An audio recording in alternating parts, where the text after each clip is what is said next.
This is the Healey Brothers Podcast. Today what we're going to talk about, big talking points, and everyone's in panic mode, it seems like, from OEMs, is the EV tax credit. What's changing and what it means for our consumer, what it means for the dealer as well. It's something super important, which we think really drives a lot of the EV demand, especially in our area. So let's just start. What is the EV tax credit? What do consumers need to know about it? And when does it actually end? Because that's the thing we're going to talk about today. So the EV tax credit was part of the IRA Inflation Reduction Act bill that was passed under the Biden administration, and it provided up to $7,500 in a federal tax credit on certain EV models that were final assembly was done in North America, and battery content had to meet the requirements of the bill. And then on used cars under a certain threshold, I think it was $25,000. It could be up to $4,000 on one of those. So under the Trump administration, those incentives are ending on September 30th of this year. The big loophole, I guess you could call it, in the Inflation Reduction Act bill was that leases were considered to be commercial vehicles. So manufacturers could lease an EV regardless of whether it had final assembly in the United States and North America, and the battery didn't need to meet the requirements of the bill. So that was why you saw the lease payments that you've seen on electric vehicles over the last 2 years being so low, is because that credit, regardless of where that electric vehicle was built, was available to a leasing company. So like the lender... So the lender got the credit. So that's why, to take the month of July. So the month of July, 130,000 EVs were sold. One of the best EV months, except for December of last year, I think that we've had. 9.1% of the industry in the month of July. So 9.1% of every car, of all the cars sold in the United States were electric. 67% of those were leased. So there's where the consumer's gone, because regardless of where that electric vehicle was manufactured, that the lessor was eligible for that tax credit under the IRA Inflation Reduction Act. So that's going to end on the 30th of September. Yeah. So we're seeing more consumer interest. I think you're going to see a huge EV month in August, and I think you're going to see another huge EV month in September. Because September 30th ends the federal tax credit, where the consumer can get up to $7,500 in tax credit, new and used. And I mean, we're even showing lease payments under $300, $295. You have an EV6 that we're doing at $100 because we want to move the product as well, because it's not going to stay there. Yeah. Also, let's just dive into the values of these EV vehicles when they're coming off. What are those looking like for the consumer? Is that a big reason why they're sticking with lease, or instead of financing, instead of taking the credit? I mean, if you have a car with an MSRP and right off the bat you have a $7,500 tax credit, but most dealers are signed up to give that to the customer as a rebate, plus the dealer discount, plus the rebate coming from the manufacturer. That's why you see the used values, so much far off of original MSRP. Because if you can buy the brand new one starting at $40,000 and you're getting it at the end of the day for $30,000, well, what's the used worth? It has to be worth a significant amount less than that. So I don't know what's going to happen once the $7,500 credit's gone. If MSRPs and discounts and rebates stay the same, just that gap is $7,500. Does that make the EVs worth more used, or does demand plummet and then the used demand plummets and values plummet? I mean, I don't know. It could be a mess. It could be a mess, but I don't. EVs are here to stay. I agree. I mean, China's proven it. So I'm going to tell you right now that even with the tax credit going away and all the hype in the media and everything else, is EVs are here to stay. There's too much invested from the manufacturer's point of view across North America and across the world, to be honest with you. I mean, you look what China's doing in the EV market right now. If you talk to Jim Farley, or if you follow him at all, his biggest concern is Chinese EVs coming into the United States. Yeah, I mean, what was his quote the other day? I was listening. He goes, "If our American manufacturers don't start competing, a Ford Motor Company will not exist in five to 10 years." So EVs are here. They're going to stay. Are we going to see a hiccup, I think, in EV demand the fourth quarter of this year? Probably. I would say that's probably normal.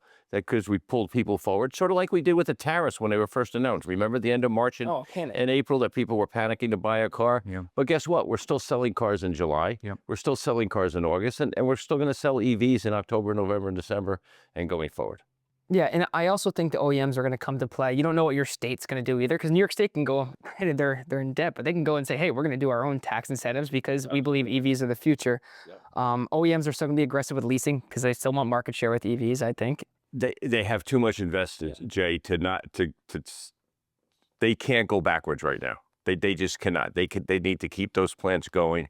And I believe that the manufacturers, just like everybody said, like tariffs were going to raise the price of a car by 5,000, 4,000, 6,000. We really haven't seen that in the market. Yeah, besides a few brands have really... And I really don't think you're going to see a spike in EV pricing with the end of the tax credit. In fact, in my opinion, EV pricing is going to go the other way.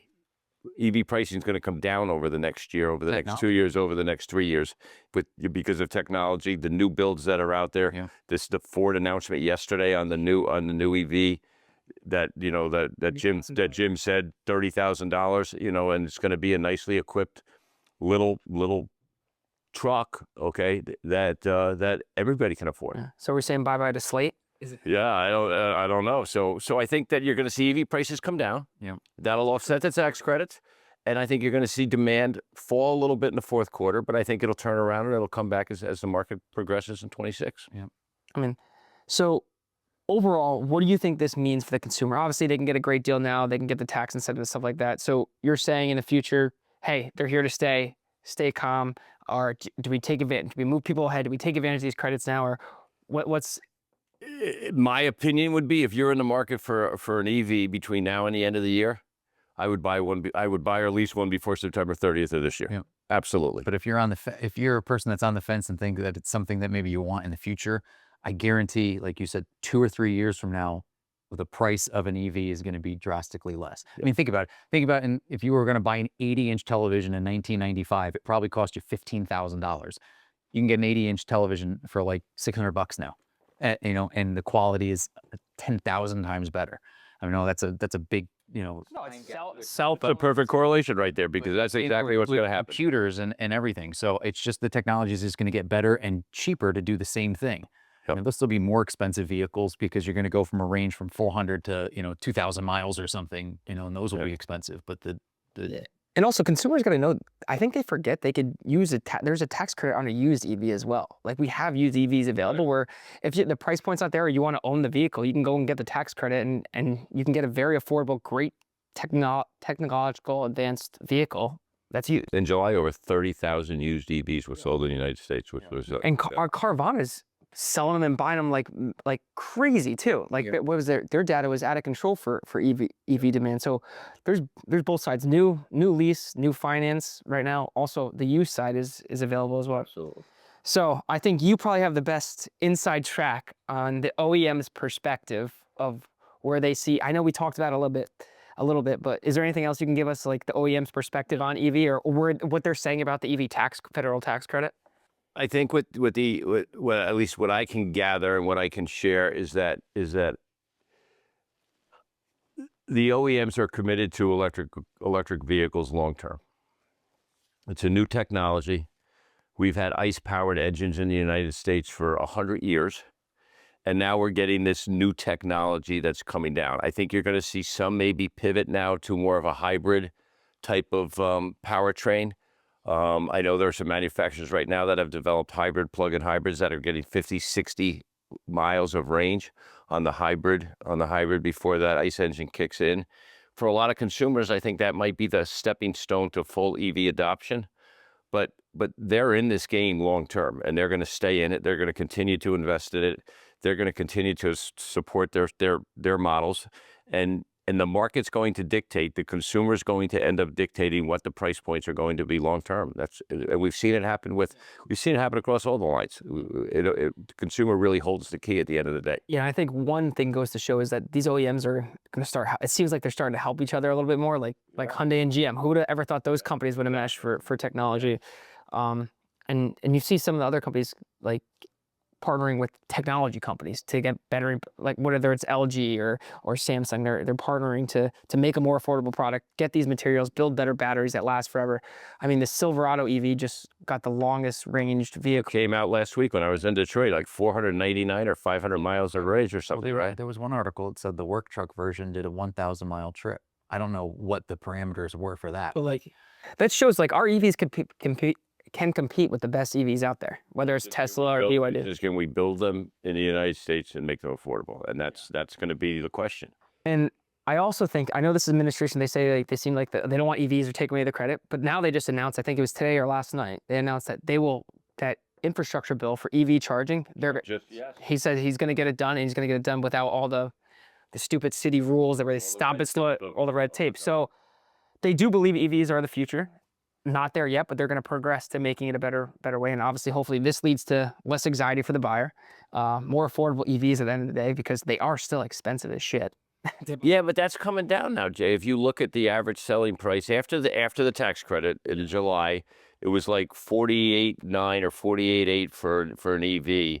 And an ICE engine was like 47.9. Yeah, they just released 48.7 or so. So they really are starting to come together, and I think that you're going to see that continue as we go forward. So yeah, well, it's gonna happen. I think that the $20,000 price increase for an EV over an ICE is gone. Those days are gone. Yeah. It's they're getting competitive. They have to, because people just didn't run to them. But if you drive an EV and you drive less than 200 miles a day, 220, it's a phenomenal vehicle. Well, it's fun as shit to drive. Incredibly fun. Okay, and no maintenance, no gas station stops. Okay, none of that stuff that's going on. It's simple. It's really simple, and like you said, it's 0 to 60 in 3.8, 3.9 seconds. Yeah. It's a fun vehicle to hop around in. For sure, and they're only getting better with time. Like exactly. Every year they've gotten drastically better, less and less issues, and so that's great to see. So, if we had to give one piece of advice to consumers on an EV, what would it be? If you're going to buy or lease one before September 30th, and remember the leasing counts on all EVs, not just ones built with final assembly in North America. So there's the little wiggle room for if you really like an imported EV.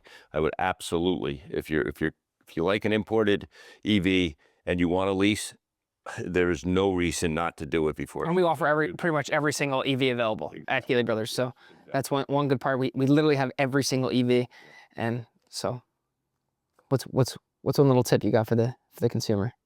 Go to a dealership, take one for a drive. And I think it's that apprehension, or I'm just not going to do it. But I mean, it's not how it used to be. I mean, you don't even realize that you're driving an EV. And I said I think in our last podcast that I was at the gym, and the EV pulled up, and the two people, elderly couple, they had to be in their 80s. I mean, you wouldn't ever dream to see that, say, 5 years ago. Right. There's no way, but there's no difference now. There's no weirdness to it. You're just driving a car. It's only gonna get better with time. Time will tell with everything. It will, and they're here to stay. So if just because of the tax credit ending, that long term, Jay, it's really irrelevant. I think to the OEMs and to the industry as a whole, the EVs are going to be where the money is and where the cars are 5, 10, 15 years from now. There's no question about it. Thank you for tuning in. Don't forget to like, comment, hit that subscribe button, and follow us at Healey Brothers on all social platforms.